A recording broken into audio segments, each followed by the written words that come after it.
Bonjour tout le monde. Donc aujourd'hui, on va faire une relish de courgettes ou zucchini qu'on appelle. Donc, vous voyez, j'en ai pris 5, mais finalement, j'en ai rajouté une parce que la recette est de 6 courgettes. Donc, je commence toujours ma préparation la veille quand je fais ma relish de courgettes parce que je vais faire dégorger toute la nuit les courgettes. Moi, et la préparation, je la fais toute au robot. Donc, je passe mes 6 courgettes au robot. Vous pouvez le mélanger, la grosseur que vous voulez. J'utilise un sac que je prends pour faire des laits végétaux, ou vous pouvez utiliser une tête d'oreiller ou un petit linge à vaisselle pas trop épais. Puis, pour faire dégorger, je vais rajouter 4 cuillerées à soupe de gros sel.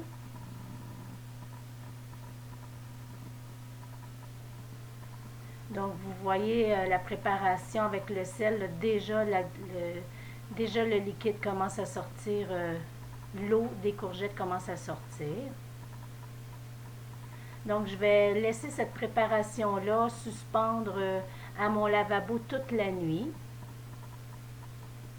Puis bon, voilà, toute la nuit, ça va être comme ça. Je n'aurai pas besoin le lendemain de rincer. Moi, je garde le sel qui reste dans les courgettes.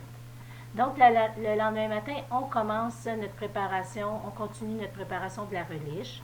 Donc, j'ajoute 2 poivrons. Vous pouvez mettre la couleur des poivrons que vous voulez. Et comme je vous ai dit tantôt, tout va se faire au robot.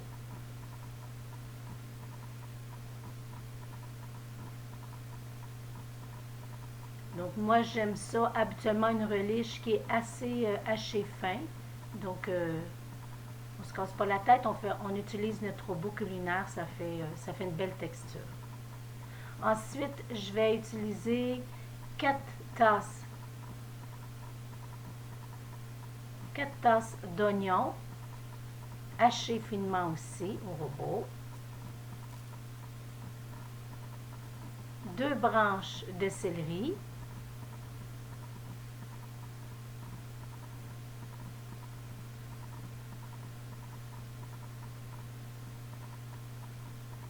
nos 6 courgettes, nos 2 branches de céleri, nos 2 poivrons, nos 4 tasses d'oignons.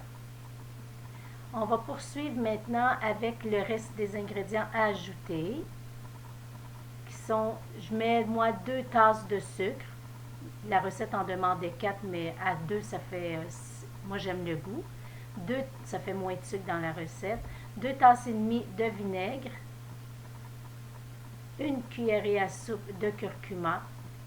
Ça donne un bon goût, mais surtout aussi une belle couleur. Et je rajoute une cuillère à soupe aussi de graines de céleri.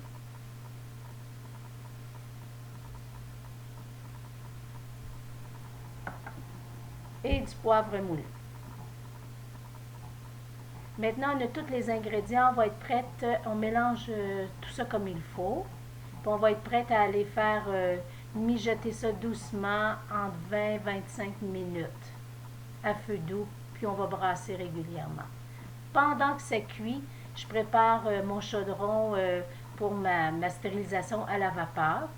Donc, vous voyez, l'aiguille est dans le jaune. Il faut que j'amène la température dans le vert. Si vous n'avez pas un chaudron comme ça, tout simplement remplir votre chaudron d'eau, puis amener ça à l'eau bouillante. Ça va être une stérilisation à l'eau bouillante. Cuisson vapeur, eau bouillante, c'est la même chose. Préparation de mes pots qui sont propres. Je vais les garder à l'eau chaude, donc l'eau très chaude du robinet. Et je mets, comme c'est des couvercles réutilisables, tâteleurs, je les mets dans l'eau chaude. Je vais terminer aussi, pour l'épaississement un peu, une cuillère à soupe de fécule de maïs. Je prends le jus de cuisson, puis je vais mélanger. Ça va juste un petit peu épaissir la relish à la fin. Donc, la cuisson se poursuit.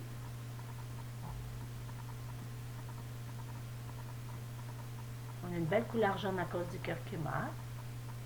La température de mon chaudron cuisson vapeur est en train de monter.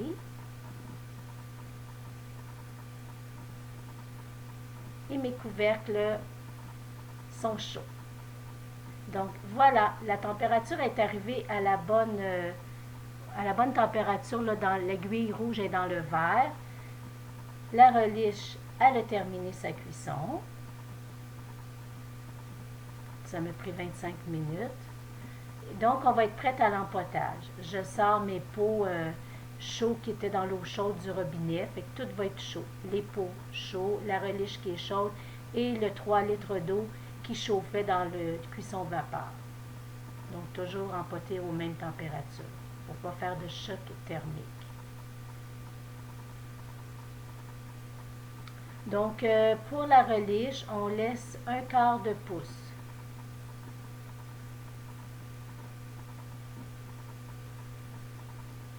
À la fin, quand j'ai terminé, moi je fais des petites batches parce qu'on n'est pas nombreux. Donc, j'égalise tout ça là, pour que ça soit à peu près 1/4 de pouce partout. Mais le plus important, c'est de nettoyer aussi tout le dessus avec du vinaigre blanc. Vous allez voir, cette fois-ci, j'ai eu beaucoup de difficultés. Les couvercles réutilisables c'est plus difficile de s'en servir, en tout cas dans mon cas, qu'avec les couvercles Bernardin. Donc, j'en ai qui n'ont pas scellé. J'ai dû refaire la procédure à l'eau bouillante. Donc, on prépare tout ça comme il faut pour s'en aller à la stérilisation. Pour le cuisson vapeur, là, juste noter qu'on ne peut pas mettre 2 étages. C'est pas comme le chaudron à l'autoclave.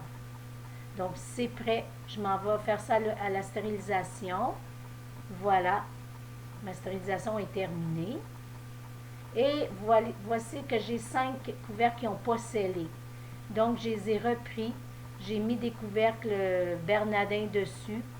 Puis, j'ai complété tout simplement à l'eau bouillante avec 2 pouces au-dessus de l'eau. Voilà, maintenant c'est terminé. Tout a bien scellé. Et j'ai pris le temps d'étiqueter mes pots.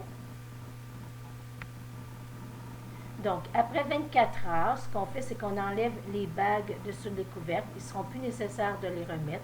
On vérifie que chaque pot en les soulevant qui sont bien stérilisés. Ça nous assure que ça va être sécuritaire. Et on peut passer un petit nettoyage là, de chacun des pots avant d'aller les serrer. Moi, je les mets dans une armoire au sous-sol dans le noir.